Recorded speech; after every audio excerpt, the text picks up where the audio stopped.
Hi friends, എല്ലാവർക്കും നമസ്കാരം. അപ്പോൾ ഇന്ന് നല്ലൊരു നാടൻ ഉള്ളി സാമ്പാർ എങ്ങനെയാണ് ഉണ്ടാക്കുന്നതെന്ന് കണ്ടു നോക്കാം കേട്ടോ. ഇത് തേങ്ങ അരയ്ക്കാതെ വളരെ ഈസി ആയിട്ട് ഉണ്ടാക്കുന്ന ഒരു ഉള്ളി സാമ്പാറാണ്.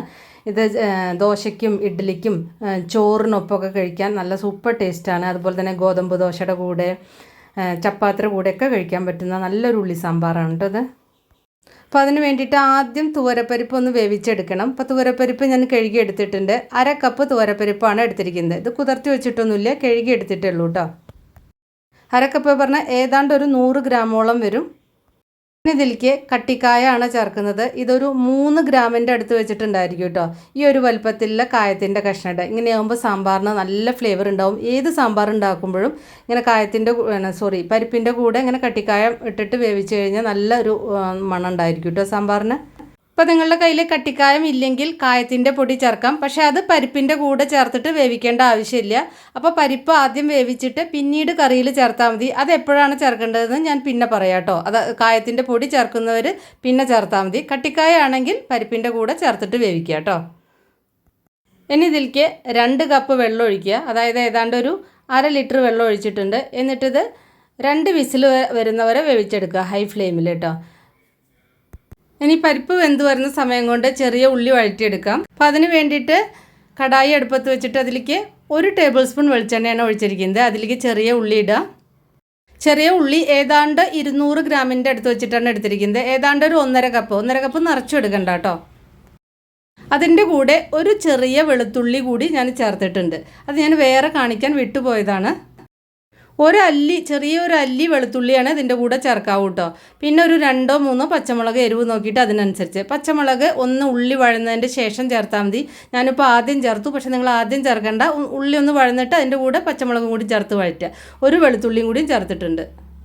ഞാനിത് വേറൊരു പാത്രത്തിലേക്ക് മാറ്റിയതാണ്. നിങ്ങൾക്ക് കടായിൽ തന്നെ നേരിട്ടിട്ട് ബാക്കിയുള്ള ചേരുവകൾ ചേർത്തിട്ട് സാമ്പാർ ഉണ്ടാക്കാവുന്നതാണ് കേട്ടോ. അപ്പോൾ ഞാൻ വേവിച്ച പരിപ്പ് ഇതിലേക്ക് ചേർത്തു. പരിപ്പ് വെന്ത് കുഴഞ്ഞു പോകരുത് കേട്ടോ. ആ രീതിയിൽ പരിപ്പ് വേവിച്ചെടുക്കുക. പിന്നെ കുറച്ച് തണുത്ത് കഴിഞ്ഞ സാമ്പാർ വല്ലാതെ കട്ടിയാവും. അതുകൊണ്ടാണ് അങ്ങനെ വെന്ത് കുഴഞ്ഞ് വല്ലാതെ പേസ്റ്റ് ആക്കിയിട്ട് എടുക്കരുതെന്ന് പറയാൻ കാരണം. കുറച്ച് കറിവേപ്പില കൂടി ഇടുക.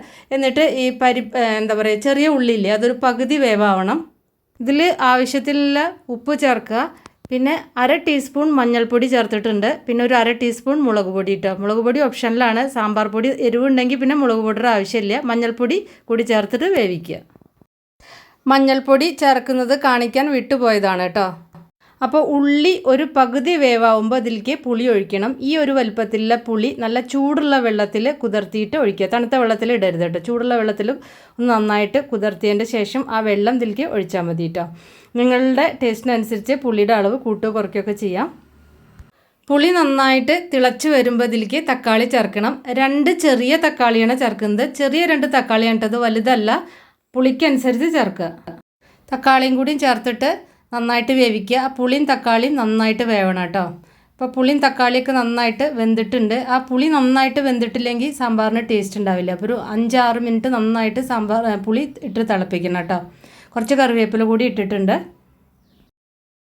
അപ്പോൾ ഉപ്പൊക്കെ നോക്കുക. കുറവുണ്ടെങ്കിൽ കുറച്ച് ഉപ്പ് കൂടി ഞാനിപ്പോൾ ചേർത്തിട്ടുണ്ട്. അപ്പോൾ ഉള്ളി വേവിക്കുമ്പോൾ കുറച്ച് ഉപ്പ് ചേർത്തിട്ട് തന്നെയാണ് വേവിച്ചിരിക്കുന്നത്. അപ്പോൾ പുളി ഒഴിച്ചതിൻ്റെ ശേഷം ടേസ്റ്റ് നോക്കിയിട്ട് ഉപ്പ് ചേർക്കുക കേട്ടോ. അപ്പോൾ പുളി നന്നായിട്ട് വെന്ത് കഴിഞ്ഞാൽ നല്ലൊരു മണം വരും. ആ വെന്ത മണം വരും.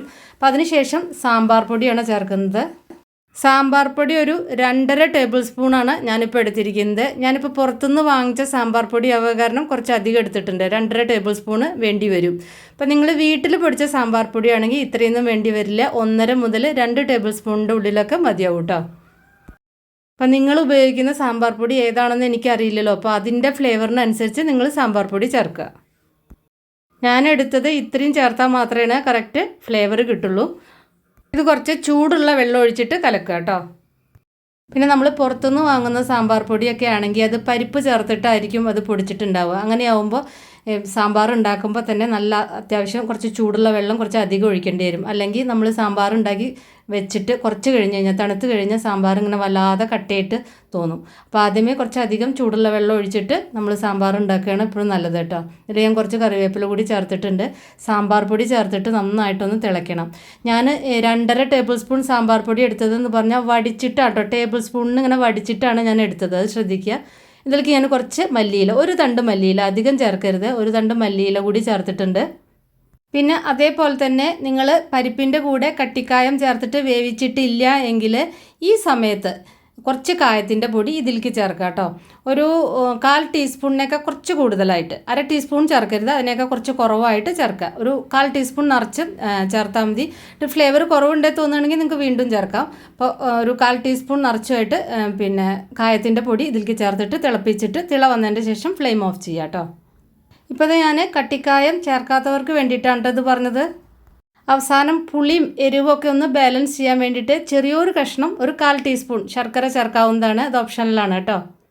അപ്പോൾ ഫ്ലെയിമൊക്കെ ഓഫ് ചെയ്തു. ഇനി ഇതിലേക്കുള്ള കടുക് വറക്കാം. 1 ടേബിൾ സ്പൂൺ വെളിച്ചെണ്ണ ചൂടായി വരുമ്പോൾ 1 ടീസ്പൂൺ കടുക്, പിന്നെ ഒരു 1/4 ടീസ്പൂൺ ഉലുവ അധികമായി പോകരുത് കേട്ടോ, 1/4 ടീസ്പൂണേ ചേർത്തിട്ടുള്ളൂ. പൊട്ടി വരുമ്പോൾ 2 ഉണക്കമുളക്, 1 പിടി കറിവേപ്പില ചേർക്കാം. ഇത്രയേ ഉള്ളൂ. അപ്പോൾ ഞാൻ ഫ്ലെയിം ഓഫ് ചെയ്തു കേട്ടോ. എന്നിട്ട് ഇതൊന്ന് അതിൻ്റെ ആ ചൂടൊന്ന് കുറച്ച് കുറയുമ്പോൾ അതിലേക്ക് കുറച്ച് സാമ്പാർ പൊടി ചേർക്കുക. അത് നിങ്ങൾ ടേസ്റ്റിനനുസരിച്ച് ചേർത്താൽ മതി. ഞാനിപ്പോൾ ഒരു 1/2 ടേബിൾ സ്പൂൺ വടിച്ചിട്ടാണ് ചേർത്തിരിക്കുന്നത്, നിറച്ചിട്ടല്ല. അങ്ങനെ സ്പൂണിലെടുത്തിട്ട് അത് വടിച്ചതിൻ്റെ ശേഷമാണ് അതിലേക്ക് ചേർത്തിരിക്കുന്നത് കേട്ടോ. അപ്പോൾ അതിനനുസരിച്ച് ചേർക്കുക. എന്നിട്ട് അതൊന്ന് മിക്സ് ചെയ്തിട്ട് ഈ സാമ്പാറിലേക്ക് ഒഴിച്ചിരിക്കുന്നു ഞാൻ. ഇപ്പോൾ അതിൻ്റെ വറവൊക്കെ ഇട്ടു. ഇനി ഇത് മിക്സ് ചെയ്തിട്ട് ഒന്ന് അടച്ചു വയ്ക്കാം കേട്ടോ. കണ്ടില്ലേ, ഇതാണ് ഇതിൻ്റെ കൺസിസ്റ്റൻസി. ഇതുപോലെ നിങ്ങൾ ഉള്ളി സാമ്പാർ ഉണ്ടാക്കി നോക്കൂ. നല്ല ടേസ്റ്റാണ്. ദോശയ്ക്കും ഇഡ്ഡലിക്കും ചോറിനൊപ്പമൊക്കെ നല്ല സൂപ്പർ ടേസ്റ്റാണ്. അപ്പോൾ നിങ്ങളെല്ലാവരും ഉണ്ടാക്കി നോക്കിയിട്ട് നിങ്ങളുടെ ഫീഡ്ബാക്കൊക്കെ അറിയിക്കുക. ഇഷ്ടപ്പെട്ടാൽ ഒന്ന് ലൈക്ക് ചെയ്യുക, വീഡിയോ ഒന്ന് ഷെയർ ചെയ്യാൻ മറക്കല്ലേ. അപ്പോൾ നമുക്ക് വേറെ ഈസി റെസിപ്പി വീണ്ടും കാണാം. താങ്ക്